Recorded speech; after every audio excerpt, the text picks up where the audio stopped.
Okay mga tol, it's me again, your Kuya Nasa at welcome back po ulit sa channel natin. So ngayong gabi, medyo seryosohan po itong pag-uusapan natin, no? Dahil ang dami pong umiiyak dahil sa mga deduction na mga natanggap po nila doon sa wallet nila. At ang masakit dito, walang reason sisitaw kung ano yung basihan nila, kung saan nanggaling yung mga deduction na to, bakit sila nagkaroon ng mga negative, bakit may kinukuha sila doon sa mga wallet. Kahit na yung mga taong nakapasa doon sa 55% processing rate nila is nakaka-receive din ng mga deduction amount, no? So, hindi nila alam kung bakit ganun. Bakit meron silang mga nakukuha, mga natatanggap na mga deduction amount sa mga wallet balance nila. So, ngayong gabi, pag-uusapan natin para maiwasan natin yung kakulangan ng kaalaman kung saan ba kinukuha ni Sitaw yung mga amount na yun, kung ano yung basihan nila, no? Well, talaga naman, totoo naman to, no? Sa ngayon, kulang pa talaga yung sistema ni Sitaw kasi nga syempre, alam naman natin lahat na bago pa lang itong adjustment na to, na ngayon pa lang sila nagde-deduct talaga nung mga sobra na nakikita nila sa wallet natin. Kasi ngayon pa lang sila nagkakaroon lagi ng evaluation. So, nadedetect na yan. Nade-trace na nila kung meron bang mga maling computation before. So, ngayon lang nila nakukuha. Kasi ako, to be honest, talagang nakaranas ako niyan before, no? Nung mga first month, second months pa lang ako. Nagmo-monitor din ako ng presyo eh. So napapansin ko doon meron akong mga order na proseso na minsan sobra ng 8%, minsan naman mababa ng 8% kasi nung time na yun 8% pa eh. So ngayon, sa akin pabor pagka sobra ng 8%, uy okay, sobra ng 8%, di ba? Tapos pagka nag-obserba ako, meron din ako napapansin na mga kulang sa 8% yung mga nare-receive ko. So sa akin parang okay, konti lang naman yung diferensya. At the same time, meron naman akong na-receive dati na sobra din sa 8%. So okay, baka na-trace lang nila kaya kinuha lang nila. Ganun pa lang ako noon dati. So ngayon ipapayo ko sa inyo, ituturo ko sa inyo kung paano natin ma-trace, kung paano ba talaga natin malalaman kung saan ba kinukuha ni Sitaw, kung ano ba yung mga basihan nila, kung saan nila nakukuha yung mga sobra-sobra na yun, no? Well, mananawagan tayo din kay Sitaw ngayon na sana in the near future or next update, kailangan makapaglabas na talaga sila ng kailangan din talaga ng mga sellers ng parang transparency kung saan nila kinukuha yun. Kailangan, total, nate-trace naman nila eh, di ba? Sana magkaroon sila ng future doon sa mga website natin, doon sa application natin, na makikita natin kung saan nila kinuha yung mga deduction na yun, no? Pero, syempre, hindi pa nila na-update ito kasi nga, first month pa lang na ngayon na inaasikaso na nila, na kinukuha na nila yung mga sobrang naibigay nila noon sa seller. So, kung ngayon, iniisip natin na lahat yung profit percentage lang yung binabasihan nila, well, baka nagkakamali tayo sa point na yon. Baka, syempre, before, kagaya nga ng sinabi ko sa inyo, ako mismo nakaranas ng sobra-sobrang 8% doon sa mga pinoproseso kong mga produkto. So kaya ngayong gabi, pag-uusapan natin ng maayos, kaya makinig kayo ng mabuti. Hindi po ito biro dahil ito lang yung way na nakikita ko para po kayo mismo bilang seller, masasagot ninyo kung saan po kinukuha ni Sitaw yung mga deduction amount na yan sa mga wallet natin. Kaya kung handa ka ng matuto, intro, pasok! So okay mga tol, ngayong gabi, ipapakita ko sa inyo kung paano ba posible nating matrace o matrack natin mismo kung saan kinukuha ni Sitaw yung mga deduction amount na yan sa mga wallet natin. Liwanagin ko lang yung mga taong nakapasa sa processing rate, maaaring yung mga deduction na naranasan ninyo is doon pa sa previous na mga record natin na nakapagproseso tayo ang may mga sobrang profit rate. So hindi lang natin na monitor. Kasi ako nga mismo kagaya ng sinabi ko sa inyo, na monitor ko na yun noon na meron talagang pangyayaring na ganun. No? So hindi pa kasi nga masyadong pulido yung system ni Sitaw. No? So ngayon mananawagan din tayo sa system ni Sitaw, sa mga admin ni Sitaw, doon sa headquarters ni Sitaw na sana po maayos ninyo sa susunod na update kasi napakalaking bagay po nito eh. Kaming mga naaapektuhan po ng adjustment at hindi naman po kasi lahat ng mga sellers ni Sitaw syempre dahil sa kadalian din naman ng sistema na makapag-apply ng sarili naming store dito hindi po natin masasabi o hindi po natin mapipili lahat ng seller kaya po nilang i-track yung mga produkto po nila, no? At the same time sila yung mga taong maaapektuhan nito. At sila yung unang taong magtataka kung bakit sila nawawalan ng mga pera sa wallet nila. Siyempre, hindi rin naman nila napapansin na sobra-sobra rin pala yung mga profit rate na nare-receive nila doon sa exact amount na dapat na matanggap nila. So sana po Sitaw Management, magawan po kagad ng updates itong concern na to ng mga seller, no? Kasi napakalaking bagay po nito sa aming lahat na hindi na po namin kailangan magmano-mano. Well, sa tutuusin, trabaho po namin talaga yon bilang seller na kailangan kami talaga mag-track ngayon habang wala pa yung ganitong system, no? Kaya nga po ito, gagawa po ako ng tutorial para po matutunan din ng ibang seller na hindi pa po nila alam. So, ang nire-request lang po namin dito, sana po hanggat sa maaari may susunod na update po, sana po ito po yung maging priority ninyo. Sana po mailabas po ninyo doon sa mga seller ninyo yung transparency ng computation na ginagawa po ninyo. Total natatrack nyo naman po yung mga order code niyan eh. So sana po maging i-allow nyo po, gawan nyo po ng future doon sa application or sa website na maging visible din po doon sa mga seller na kinukuhanan o nagkakaroon ng deduction. Dahil kailangan po namin yun.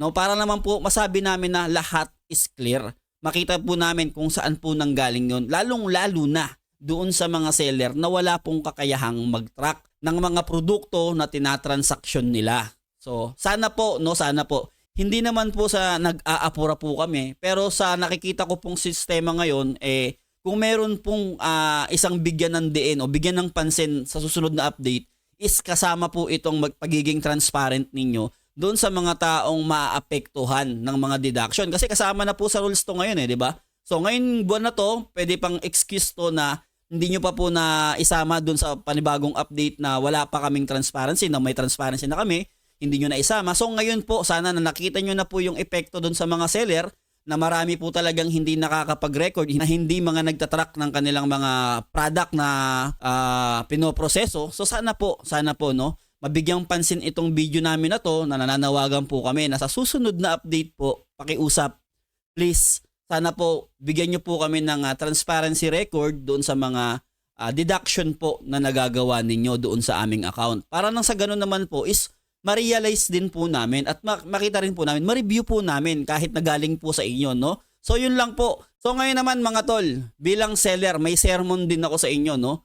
Kasi kasalanan din naman natin kung tutuusin Masyado tayong naging pabaya. Ano ba yung lagi kong pinapaalala sa inyo? Na maging responsableng seller tayo. Nang sa ganun yung mga ganitong klaseng katanungan na tayo mismo kayang-kaya nating sagutin, kung naging responsableng seller lang tayo, hindi po tayo makikisigaw na bakit ganun. Bakit may nabawa sa akin ng ganito? Bakit may nabawa sa akin ng ganun? Kung nagtatrack po tayo ng maayos ng mga produkto na pinoproseso po natin. Ang laking ginhawa na nga po Hindi na nga tayo nagbebenta ng mga product, hindi na po tayo namumroblema sa inventory. Ipuproseso nyo na lang po. Pero hindi dahil sa puproseso nyo na lang, pindutin nyo na lang, yun na yun. Maging responsable po tayo. Kunin po natin yung mga order code na yan, yung mga presyo na yan na binayaran nyo ng wala pang tubo, kasama yung presyo na may tubo na. Para kapag tinrack nyo po yan, makikita nyo kung ano po yung problema. Makikita nyo doon kung, sobrang ng tubo to So i-report mo ngayon doon sa tracker mo. Ilalagay mo doon kung anong status nun. Eto, sobra to, sobrang ng tubo to. Ito naman, kulang ng tubo to. Kasi yun yung magiging pinakabasihan natin dito Yun yung magiging sandalan natin. Wala kayong ibang aasahan na mag-track niyan kung hindi kayo. Siyempre kayo yung may-ari ng tindahan Tapos ngayon, pag nawalan kayo, makikisigaw kayo doon na, ba't ganun, ba't ganto, ba't ganyan? May nawala sa akin ganito, may kinuhang ganun, malaki yung ganto. So alam ko po na marami talagang mga naapektuhan nito, no? Kahit sabihin mo ng mga active seller po sila, na talagang masisipag po sila mag-pick up ng mga produkto nila, tapos magugulat sila, meron po silang deduction sa wallet nila. Hindi po nila alam kung saan po nanggaling, kung paano po kinuha ni Sitaw yun. Ang basehan po nila, nakapasa naman ako sa 55% processing rate So hindi po natin naiisip na baka sakaling ginawa na po ni Sitaw. Syempre, binisita niya na po yung mga account natin kung sino po yung mga nakapasa sa processing rate na to So, maaring may nakita po silang previous error sa wallet po ninyo, sa wallet history ninyo. Siyempre, i-review po nila yan. Meron po silang ginagamit yan para makalculate po nila kung may tama ba o kung may kulang ba, kung may sobra ba. So, kung mapapansin ninyo, nung nakaraang nag-evaluate sila kay Ma'am Dian sa leader sa admin ng pinakamalaking Sitaw group sa Facebook, 28,000 yata yun or 28,000 yung naibalik sa kanya after ng evaluation. Kasi nakita nagkulang si Sitaw So sa akin naman, ang naibalik lang sa akin is 6,800 lang. Naibalik po yun Ibig sabihin kulang po sila sa akin, binalik po nila. So ngayon dun sa mga taong hindi naman po kasi pare-pareho ng ano sitwasyon eh. Merong mga kinuhanan kasi may sumobra sa account nila. Meron din naman pong dinagdagan kasi merong kulang sa account nila. Kagaya nga po ng sinasabi ko sa inyo kanina na ako mismo na monitor ko po yun, naranasan ko po yun, nasaksihan ko po ng dalawang mata ko yun na merong kulang at merong sobra sa ibang mga produkto na pinroseso ko noon. So bago po tayo mag-dive in sa tutorial natin, gusto ko lang pong paalalahanan yung mga sellers na nasa 7% profit rate lang. Huwag po kayong feel safe dahil susunod na evaluation kasama na po tayo sa makaka-receive ng punishment. Kaya make sure mga tol kung maaari lagpasan ninyo yung 56% processing rate ninyo para nang sa ganun, mas sigurado tayong hindi tayo maaapektuhan ng mga deduction na to, no? At the same time, i-monitor nyo na kung kaya nyo pang i-monitor ngayon. Pero make sure next month kailangan talaga monitor nyo na para at least kung magkaroon man ng deduction, meron kayong record na pagbabasihan, di ba? At para po dun sa mga 7% profit rate lang na kagaya ko, masakit po ito dahil isang buwan po yung tutuusin ni Sitaw sa atin, no? Pag tayo po ay nakita na hindi natin na-meet yung 55% processing rate na to, is masakit yan. Isang buwan na nakaltasan yan mga tol. Imagine, papakita ko lang sa inyo. So okay mga tol, tignan nyo to ng mabuti. For example, nagproseso tayo ng 300 na amount ng produkto natin. Kunyari, isang produkto natin, pinroseso natin na nagkakahalaga ng 300 yung puhunan. Siyempre, plus 7% tayo. Plus 7% yung tubo natin. So meron tayong 21 pesos sa nagkakahalaga ng 300 pesos na produkto na pinroseso natin. 21 pesos dapat ang tubo natin ha. Pero kapag tayo ay naka-receive ng deduction, yung 7% na yon syempre magiging 6% na lang. So tignan ninyong mabuti, 300 plus 6%, so naging 18 na lang. So 4 kagad yung nawala sa atin sa isang produkto pa lang yan. So imagine mga tol, kung yung 300 amount na yon ng produkto nakapagproseso tayo ng 100 pirasong transaksyon. Nagkaroon tayo ng 100 transaksyon na nagkakahalaga ng 300 pesos. Tapos binawasan nila ng 1%, naging 6% na lang. So ibig sabihin, 100 beses tayo nawalan ng 4 pesos sa isang transaksyon. So gaano kalaki yun? 400 kagad yun mga tol. So sa loob ng isang buwan, ilang pa product o ilang transaction ba yung mga nagawa natin? So sa akin, hindi ko pa rin nabibilang, no? Pero more than talaga yan. More than 300 o 200. So papansin nyo naman dito sa record ko. Dun pa lang, oh. Dami na kagad dun. So yan, medyo kalahati pa lang ng buwan yan, ha? So ngayon, imagine mga tol na talagang hindi biro yung 1% na yan. Kaya maging responsable kayo. Huwag kayong pabaya.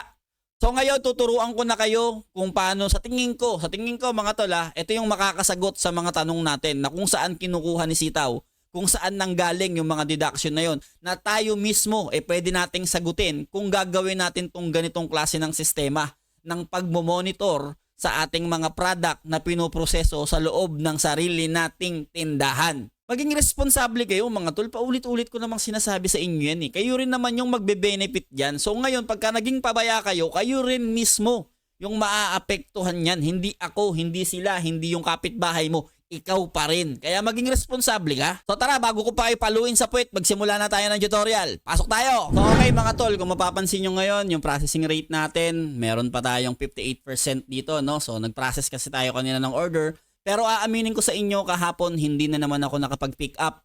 Kasi nga alam nyo naman yung laman ng wallet natin nung nakaraang araw, di ba? Sinabi ko sa inyo na wala nang pumasok sa wallet balance natin. So ngayon meron na ulit 1,600 at sinabi ko din sa previous video ko nung nag-pick up tayo ng A1, so 17 na ngayon o 18 na nga ngayon. Sabi ko sa video ko na yon na expected natin na babalik to sa wallet natin ng kung hindi 18, 17. So ang nangyari mga tol, eto na, tuturuan ko na kayong mag-track. Sabi ko sa inyo, di ba kailangan mag-track kayo, mag-take down notes kayo kung maaari. Kung wala kayong hindi kayo masyadong maalam doon sa paggamit ng Excel. So ngayon, papakita ko sa inyo yung record na pinakita ko sa inyo before. So sa mga nakakasubaybay ng video ko, alam nyo kung ano yung tinutukoy ko. So tara. So ayan, no, nag-sample na ako kanina kung paano natin itatrack para mas madali kong ipaliwanag sa inyo. So kung mapapansin nyo, ito yung mga pinroseso natin nung A1, nung September 1, yung mga order na yan, September 2. Ayan, actually yung mga pinroseso ko kanina, hindi ko pa siya naisama rito kasi gumawa na kagad ako ng video dahil alam ko naman, marami talagang nag-aantay at nangangailangan ng ganitong updates, no? So ngayon, papakita ko sa inyo na dapat itong mga order na to, expected ko na babalik sa wallet ko ngayong araw na to, no? So ang nangyari ganito, paano natin matitrace kung nakabalik na yan sa wallet natin o hindi? Siyempre kung sa wallet, maliwanag mga tol, kung sa wallet natin i-check, ganito ang magiging sistema. Galing dito sa record ko, kukopyahin ko yung order code na yan, tapos babalik ako sa shop ko kay Sitaw, pupunta ako sa wallet balance history. I-click ko dyan. Tapos from here, meron kayong makikitang search bar dito na empty yan. So click nyo lang yan, tapos paste nyo dyan. Paste yan. Tapos siyempre, tatanggalin nyo yung letra na nilagay ko. Mga nilagay yung letra kung meron man. O kung wala, walang problema, paste nyo na lang. No? Tapos click nyo lang yung filter. Pag-antay kayo ng resulta, kung may lalabas dyan, pag nandyan na sa wallet ninyo, ibig sabihin, lalabas dyan na nasa wallet nyo na. Nandyan yung details ng order, kung magkano yung order na yon, kung kailan mo na-receive yun, kung kailan mo pinrocess. Makikita nyo lahat yan, yung details, no? Pero dahil wala pa siya sa wallet ko, ayan ang makikita nyo, nothing's found. So, ibig sabihin, yung order na yun, wala pa sa wallet ko. Pero expected ko nga na dapat nasa akin na yan, dapat nakabalik na yan, dapat na-delivered na yan sa akin ngayon. So, paano ko siya itatrack? So, balik kayo sa bell icon sa taas. I-click nyo yung bell icon sa taas, tapos view all notification. Tapos mapapansin nyo rito yung mga dates na yan. Yung mga dates na yan. Tapos meron dito mga tag yan na has been picked up, has been delivered. Siyempre dahil hinahanap natin yung mga order na na-delivered na, hahanapin natin yung mga has been delivered, yung tagging. Okay? So papansinin nyo mabuti, September 17. So September 17 yung hinahanap natin, kailangan makita natin kung kailan nagsimulang pumasok yung mga order ng date ng 17. So ang gagawin natin, babalik lang tayo sa mga previous page. So check natin hanggang page 5. So sa page 5, makita nyo yung last section dito, September 17 pa rin siya. So balik pa tayo sa next page, sa susunod na page, yung page 6. So mapapansin nyo rito hanggang sa baba is nasa September 17 pa rin siya. So ayun mga tol, nakita na natin yung dulo ng 17 saka 16, no? So dahil expected natin 15 days yung pagitan niya bago siya dapat magrehistro dun sa wallet balance natin. So uumpisahan natin dito sa 17. So kasi alam naman natin na pinick up yung mga produkto natin doon sa warehouse nung pinroseso natin nung A1 is na pick up sila sa warehouse ng after 2 days nung address na, no? Address na sila na pick up September 3. So ibig sabihin pasok dito yung 15 days natin sa 17 na to. So kiklik natin ngayon tong 17 na to yung order code niya, tapos kokopyahin lang natin yan ng ganyan, tapos copy. Then syempre balik tayo sa Excel natin, tapos i-paste lang natin yan dyan. Tapos pinutin lang natin yung find text. So makikita ninyo may nag-highlight. So 223, 223. So ito yung sinample natin kanina, no? Kinek ko yung sarili ko. So ayan, na-receive nyo naman, meron sa highlights dyan. So sa next natin, sunod natin yung isa pa para makita talaga ninyo na nag-highlight yan. So confirm na to, makikita ninyo yung amount nyan, 249.21. So dito ang amount niya is 249.21. Sabi ko sa inyo, ilagay niyo yung amount with profit, ilagay niyo yung amount ng walang profit. So yung binayaran natin is 233. So same kaya siya kay Sitaw. So mapapansin nyo dito yung pick up amount is 233. So sana nakakatulong to, no? So sana naiintindihan ninyo. So sunod natin yung isang 17 dito. So ito yung 16, ito yung 17 na unang sinearch natin. Yung dulon-dulo is 5223 yung code. Then in-next natin yung nasa taas niya. I-click lang natin, then kopyahin lang natin ulit to. Then copy. Then lipat tayo ulit sa kabila. Paste lang natin. Then find text. So makikita nyo dito, walang lumabas. Mali yung code ko. Ayun, may space pala. Kailangan pala naka-center. So ayun mga tol, napansin nyo nag-error tayo kasi merong space dito. Hindi siya naging visible kanina, no? So maging ma-obserba kayo kanina nung naka-space siya, naka-gitna siya rito kanina. Nung sinearch natin, walang lumabas. So ngayon, nung tinanggal natin yung spacebar dito, lumabas na siya. So na-detect na siya, no? Kasi nakita ko nga nandito, kaya sinearch natin nung ulit eh. So ngayon, lumabas na siya. So mapapansin ninyo, ang details niya rito is 252.30 yung pickup amount. So check natin, pareho naman, pickup amount 252.30. So expected amount natin na babalik sa wallet natin is 269.96. So pareho ba? So ito siya, 'di ba? Yung naka-highlights na 'to, ang bumalik is 269.96. So pareho yung record natin. So ibig sabihin, visible din to at na-receive na natin siya. Pwede nating kulayan yan. So ayan mga tol, na-highlights na natin siya, no? So dahil nandito na siya, na-receive na natin siya sa wallet natin. Kumbaga parang naka-address na siya rito bilang delivered. So ito yun, di ba? Pangalawang 17. So ito yun, di ba? Yung mga 4155 yung last code. So 4155 yung last code, di ba? So ibig sabihin, naka-delivered na siya sa ating notification bar. So yung sumunod naman, yung 4130. So click natin, copy lang natin yan. Para lang maging familiar kayo, no? So copy, tapos check natin ulit dito. Then paste. Yan, nakasagad na siya. So find text lang. Wala pa rin. Ba't ganon? So ayun mga tol, no? Nag-error yung pagre-research ko. Ay yung pag-check ko ng ano. Kasi yung last digit pala niya is naka-O. Hindi siya naka-0. So make sure nyo kung natama yung mga code ninyo kasi hindi siya magiging visible dito sa tracker natin, sa finder natin kung mali yung mga code o yung mga number na nakalagay dito. So hindi siya magiging visible.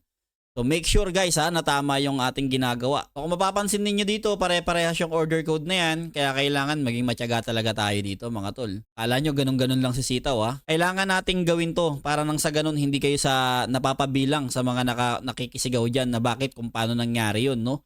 So makita nyo dito, hindi natin pinansin itong mga order, pick up na yan. No? Ang hanap natin has been delivered. So kiklik natin to once na has been delivered na siya. Then copy. Tapos paste lang ulit. Paulit-ulit lang mga tol. Tapos find tracker lang. Tapos makita nyo yan, nag-highlight siya, di ba? So click nyo lang yan. Tapos i-diretso nyo lang ng ganyan. Yan. O, tapos kung pinturahan nyo na. Yun lang. Yung mga naka-yellow na to, palatandaan yan na na-receive na natin sila. Kumbaga, nag-notif na sila sa atin. So mapapansin nyo rito, nilagyan natin ng 17 yan. So, do the same way lang, no? So, copy na lang natin yan. Tapos, post lang natin dito. Tapos, syempre, ganun din yung gagawin natin sa iba. So, copy. Tapos, paste. Paste lang. Paulit-ulit lang, mga tol, no? Yung mga na-highlights natin dyan. So, hanapin pa natin yung iba. Fine text. So, yun. Nakikita nyo, nag-highlights, di ba, mga tol? Basta, mga tol, ang kukunin nyo lang, ulitin ko, yung mga delivered status na. Kasi baka mamaya, sinesearch ninyo, naka-pending pa or kaka-pick up lang. So, hindi talaga lalabas dito yun. So, napansin nyo to, ados pa to. Pinroseso natin siya ng ados pero na-pick up na siya kagad ngayon. Nandito na siya sa atin, no? Kulayan na natin yan, tapos lalagay natin yung date yan. Kung kailan siya na-transfer sa atin. So, mapapansin nyo naman yan dito. Ano ba yun? 4854. May nyo dito yung delivery date niya sa atin, September 17, no? So, pwede siya, pasok siya ng 17 sa atin. So, has been delivered. Click lang natin ulit yan. Copy. No, papansin nyo, mga ados pa to. Pero nandito na sila sa atin ngayon, no? So, siguro itatrack din natin yung ibang mga ano. Pero ako na lang gagawa, no? At least pinapakita ko sa inyo kung paano talaga to ginagawa, no? 4459. 4459 tayo nag-start dito. Tapos 4459 has been delivered. 4551. So, papas forward ko na lang to mga tol, So, ganyan lang yung procedure, no? Para lang hindi kayo mainip, baka mamaya makatulog kayo dyan, imbis na matuto pa kayo, lalo kayong antukin, no? So, ipapas forward ko na lang siya, mga tol, Wah, meron ng address, ganito, Date kaya to. So, 18 yan, isa. Tapos, meron siya dito, dalawa. 18 pa to. So, ngayon, meron tayong hindi mga nakita sa na-delivered ngayong 17 dito sa ating pinroseso nung September 1. So, pwedeng bukas pa natin sila ma-receive or pwedeng na-receive na natin to nung 16 pero walang magiging problema doon dahil i-double check o mado-double check naman natin yan once na nandun tayo nag-check sa ating wallet balance kung pumasok na ba tong mga order na to sa atin. Kasi kung itong mga to hindi natin na-track ngayong September 17, dalawa lang yung pwedeng maging dahilan nito. Pwedeng pumasok na siya nung 16 or 15. Maaaring napaaga yung pagpasok nila sa atin. Kaya ang gagawin natin, i-check na natin to doon sa ating wallet balance, no? So, ang gagawin natin dito, kukopyahin natin yan. Ganyan, copy lang yan. Tapos pupunta tayo sa Sitaw ulit. I-click nyo yung wallet balance ninyo. Yung may wallet natin dyan. Tapos yung wallet balance history. Tapos i-click nyo lang yan dyan, no? Ngayon, tanggalin nyo lang ulit yan. Yan. Ngayon, kung na-delivered na siya sa atin nung 15 or 16, na bali 15, 16, 17, 18. So, 18 dapat pumasok na sa wallet balance natin to, no? Kung na-pick up na siya nung 15. Kung hindi pa siya na-pick up ng 15, pwedeng pa siyang na-pick up nung 16. So, imbis na 18, dapat 19 papasok na siya sa ating wallet balance. Ngayon, pagdating ng date 19 at wala pa rin siya sa wallet balance natin, doon na tayo magba-background check ulit. Okay? So, check lang natin kung nasa wallet na siya. Syempre, wala pa. Yan, ngayon, tinesting natin kanina, di ba? So, basta susunod na update natin, ipapakita ko sa inyo yung susunod na proseso kung paano natin matatrack yung mga, ito kagaya na nga nito, no? Yung mga hindi natin nakita ngayon dito sa wallet balance natin. Malaki yung chance mga tol na maaaring pumasok na ito nung 15 or 16.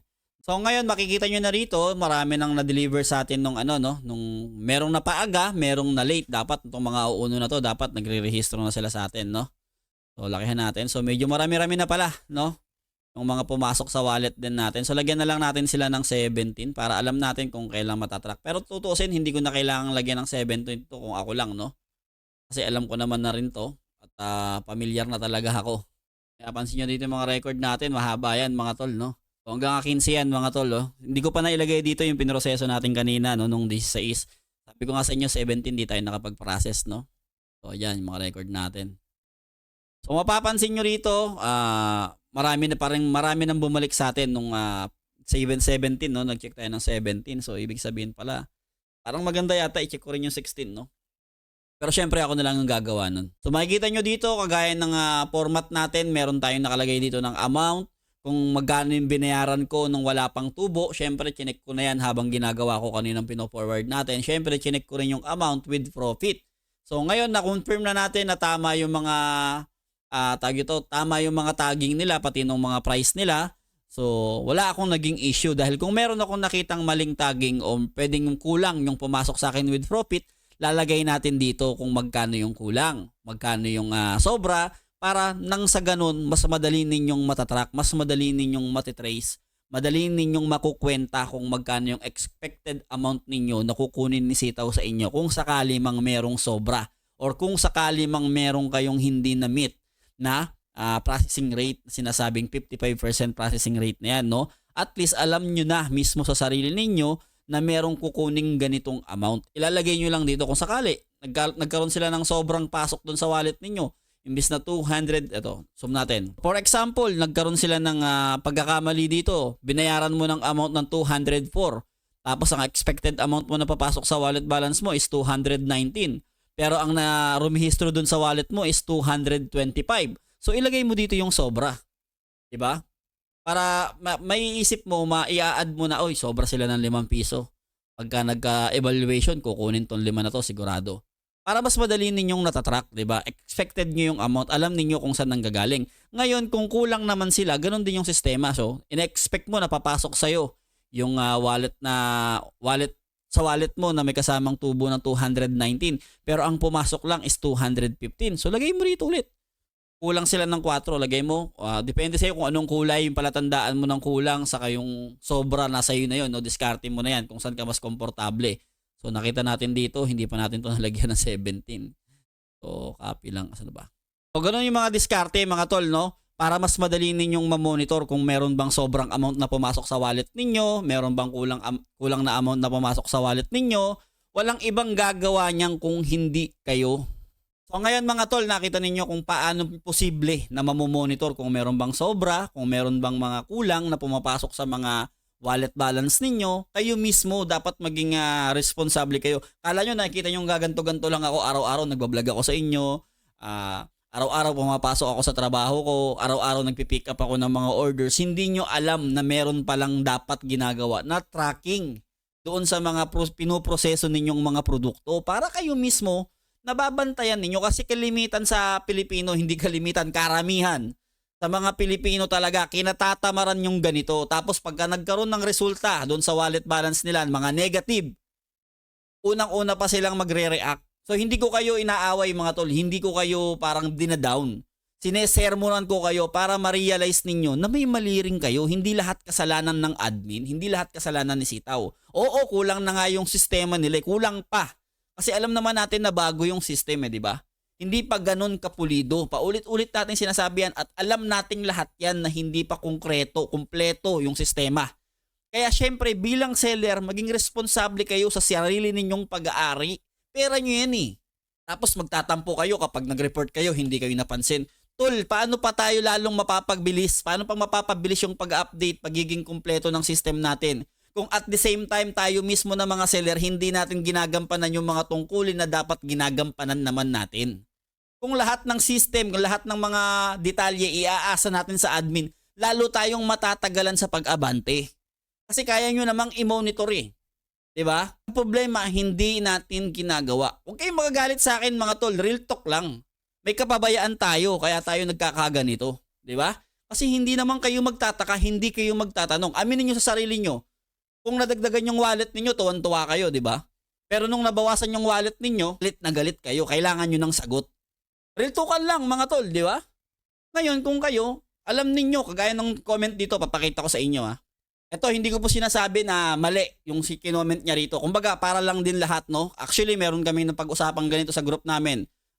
Bilang respeto din kay ma'am, no? Na at least alam niya na naiintindihan ko yung side niya. Kaya lang hindi niya naiintindihan yung side ko. Bilang leader, pinoprotektahan ko lang po yung community na pwedeng maapektuhan. So, baka sumunod na maglabas ng hinanaing doon sa community at gumamit ng hindi magandang salita. No? Kaya ako po ay pumalo up doon. Pero hindi po ako galit kung kanino man, no? Lagi ko nga sinasabi sa inyong lahat na sa ganitong klase ng negosyo, lahat tayo magkakakampi. Ngayon, papakita ko lang po ngayon sa inyo yung comment na, yung post na nabasa ko dun sa isang group, sa nangungunang group sa Facebook sa Sitaw, no? So, ang sabi niya rito, bakit naman ganun? Sitaw Group PH, yung processing rate ko naman is more than 55%. Bakit naman kinuhanan mo pa din ako ng mahigit 1K? So, yun ang tanong, di ba? So, merong sumagot dito na nagmo-monitor siguro to, na nagtatrack talaga siya ng system niya, ng shop niya. So, ang sabi niya dito, tansya ko sa error po yan last time. Sa mga sobrang bayad last time kasi sa akin last time hindi tali pag pinag-plus ko ang pricing at wallet versus current profit sa dashboard. May sobrang 300 plus.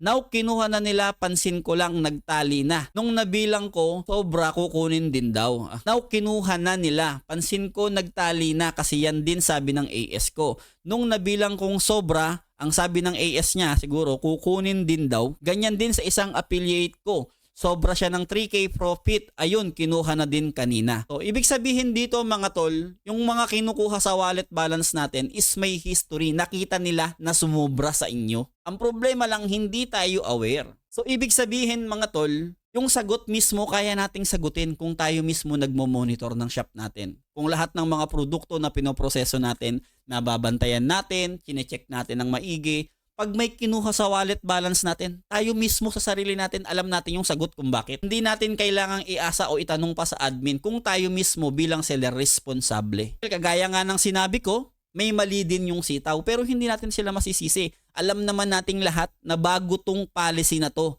na nagdi-deduct na sila at nag-i-evaluate na sila 2 times a month. Kaya hindi malabo na makita lahat ng mga wallet natin na meron pala kayong mga sobrang mga produkto o meron pala kayong mga sobrang profit na na-receive ng mga panahon na to, kukunin namin. Syempre, sa company yan eh. Diba? Ngayon, kung may kulang naman, meron din namang mga nagpapatunay yan na na-receive nila yung mga kulang na pagkukwenta sa kanila. Sa mga wallet nila, binalik pa din at isa na rin ako dun. So, 6,800 yung na-receive ko dati nung nagkulang sila sa computation. Kung hindi ko na lang na-i-highlight sa inyo kasi yung araw na 2 beses ako hindi nakapag-upload. So, natabunan na siya ng mga history, no? So, hindi ko na na-follow up. So, ngayon mga tol, uulitin ko, huwag kayong magagalit sa akin kung nire-real to ko kayo. Napabaya kayo kaya hindi ninyo alam kung bakit naging ganun yung mga wallet balance natin, no? So ngayon, magsilbing aral to para sa lahat ng mga sellers na naapektuhan ng ganitong klase ng sistema. Mga tol, please lang, huwag nyong iasa sa iba yung number 1 na responsibilidad ninyo. Magre-record na lang po tayo, hindi na po tayo magbebenta. Kung gusto nyo pong malaman kung gaano po kahirap yung mga naging kwento ng mga legendary seller natin, yung mga kauna-unahang mga dropshipper natin dyan sa Pilipinas, nandyan po yung video sa playlist, panoorin nyo. Ni-research ko po yan kung paano nagsimula yung kwento ng dropshipping. Kung gaano kahirap yung mga sinabak ng mga binalikat ng mga legendary seller natin na yan. Pero lahat yun ginawa nila dahil may pangarap silang gustong matupad. Ngayon tayo, puro pindot na lang. Bigyan nyo kahit 1 oras lang everyday na magpuproseso kayo ng mga produkto. Bigyan nyo ng kahit 1 oras mag-record kayo, mag-take down note kayo. Kung maaari. Para nang sa ganun naman, may sarili kayong monitoring sa mga sarili nyong produkto. Para sa inyo din naman yan mga tol, hindi yan para sa akin. So uulitin ko po para dun sa mga taong umabot sa part na to ng video natin. Maging handa kayo mga tol, lalong-lalo na yung mga bagsak yung mga processing rate. Huwag kayong magdiwang dahil hindi kayo nabawasan ngayon. Dahil sa darating na susunod na evaluation, kung hindi nyo pa rin mahahabol yung 55% processing rate na nag-iisang rules ni Sitaw, oras na para kayo naman o para tayo naman yung kuhuanan ng 1% na yan. Nakinuwenta ko na sa inyo kanina kung gaano kasakit yan. Isang buwan yan mga tol, lalong-lalo na sa kagaya ko na halos ang dami ko nang naprosesong mga order ngayon. So siguro hindi lang 300. Or imaginein mo na lang kung nakapagproseso ko ng 300 produkto, nagkakahalaga ng 300 bawat isa. Mababawasan kagad ako ng tumataginting na mga sa 1,200 na kagad. Kung 300 lang yun nung naproseso ko. So plus pa yung, baka mamaya meron pa akong sobra dyan ng mga natanggap ko sa wallet ko na hindi ko rin napansin, di ba? Well, handa na ako. Kasi syempre alam ko naman na pinalilinis nila yung system. Para sa akin, tama yun. Itinatama nila lahat ng errors para maging malinis na yung sistema. Pero syempre, para makarating to sa Sitaw Management, yung panawagan natin kanina, na sana sa susunod na update, unahin nila yung pagbibigay ng transparency record para dun sa mga sellers na nakaka-receive ng mga deduction sa wallet nila, is i-share nyo na po yung video. Please, hindi lang po to para sa akin, kundi para sa inyo, para po sa lahat ng mga taong naapektuhan ng mga deduction sa wallet nila na hindi po nila alam yung kasagutan. Please i-share nyo na to para makarating po sa Sitaw ulit yung video natin nang sa ganun marinig po nila tayo. At nang sa ganun pakinggan nila ulit tayo yung mga hinanaing natin na kailangan sa susunod na update dapat magkaroon sila ng transparency record doon sa ating application at sa website. Para po sa ikatatahimik ng lahat ng mga sellers na nakaka-receive ng mga deduction sa wallet nila. So yun lang mga tol at maraming salamat sa tiwala. Malapit na po nating ma-hit yung 1K sub. So please yung mga hindi pa nangingiliti sa akin dyan sa baba, kilitiin nyo na ako. Alam nyo naman kung nasan yung kiliti natin dyan sa baba. At syempre kalabitin nyo na rin yung isang bell dyan para naman lagi kayong updated once na naglabas na ng panibagong update si Kuya Nasa. So yun lang mga tol. Street Pow!